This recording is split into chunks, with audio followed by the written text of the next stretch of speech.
क्या आपको लगता है कि जो नया एस्टेब्लिशमेंट आ रहा, जो एक चिंता भारत की रही है कि खासतौर से वेस्ट, कनाडा में चाहे जस्टिन ट्रूडो हो या वेस्ट कुछ भारत के आंतरिक मामलों में ज्यादा दखल देता है, तो क्या उससे कुछ मतलब ट्रंप की पॉलिसी अलग होंगी, और क्या नया वर्ल्ड ऑर्डर भी देख रहे हैं आप इसके साथ में?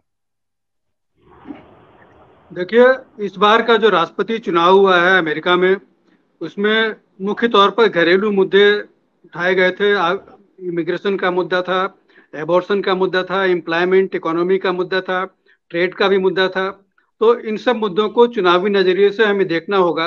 अंततः अमेरिका का कोई भी प्रशासन स्वतंत्र तौर पर वहाँ का जो बिजनेस कम्युनिटी है उसके प्रभाव में भी काम करता है। बिजनेस कम्युनिटी के जो राष्ट्र अपने हित होते हैं उनको भी वहाँ के राष्ट्रीय प्रशासन को देखना होता है। और अमेरिका की इकोनॉमी को आगे बढ़ाने के लिए बिजनेस कम्युनिटी को जिस तरह से जो इंटरनेशनल ह्यूमन रिसोर्सेज है, खास करके भारत जैसे विकासशील देशों का जो ह्यूमन रिसोर्सेज है उसके इस्तेमाल की भी जरूरत पड़ती है। तो वो एक हद तक माइग्रेशन की बात ही उठाएंगे। जो इलीगल माइग्रेशन की बात है भारत में, उसको लेकर के कोई विवाद नहीं है, कोई चिंता नहीं है। लीगल माइग्रेशन को लेकर के कुछ चिंताएं जरूर हो सकती हैं, लेकिन भारत को इस मसले को लेकर के बहुत ज्यादा चिंतित होने की जरूरत नहीं है, क्योंकि अंततः अमेरिकी अर्थव्यवस्था को भारतीय ह्यूमन रिसोर्सेज की, क्वालिफाइड टेक्निकल ह्यूमन रिसोर्सेज की बहुत जरूरत है।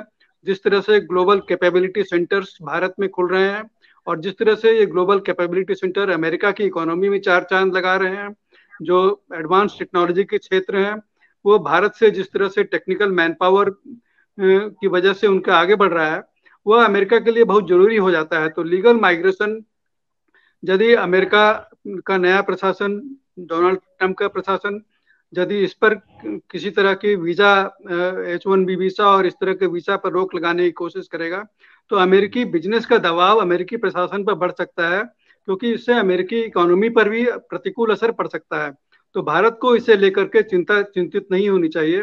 देखिए, भारत के लिए एक राहत की बात यह है कि डोनाल्ड ट्रंप ने चाइना से होने वाले आयात पर भारी शुल्क लगाने की जो बात की है, 60% तक शुल्क लगाने की बात की है, यदि वो वाकई में इन्फोर्स हो जाता है तो इस जो स्पेस क्रिएट होगा वहाँ के इंडस्ट्रियल गुड्स में, वहाँ के चाइना से होने वाले अमेरिका को निर्यात के में जो कमी आएगी, जो स्पेस क्रिएट होगा, उसका लाभ भारत उठा सकता है। भारत के का जो व्यापारिक जगत है वो उससे लाभ उठा सकते हैं।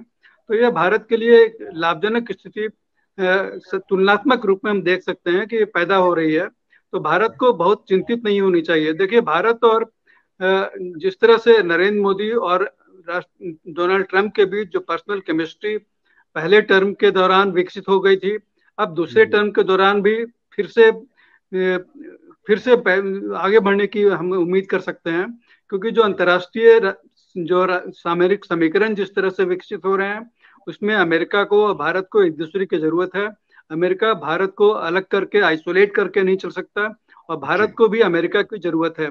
देखिए, हिंद प्रशांत के क्षेत्र में जिस तरह से अमेरिका ने क्वाड को लेकर के जो डोनाल्ड ट्रंप के प्रशासन के दौरान जिस तरह से पहल की, उनके शासन के दौरान ही क्वाड को लेकर के चार देशों के बीच सामरिक एकजुटता पैदा करने की जिस तरह से कोशिश की, चीन से पैदा होने वाली चुनौतियों का सामना करने की बात की, तो भारत के लिए एक अनुकूल स्थिति पैदा होती है। तो भारत के लिए समग्रता में डोनाल्ड ट्रंप का प्रशासन एक अनुकूल डेवलपमेंट हम कर सकते हैं।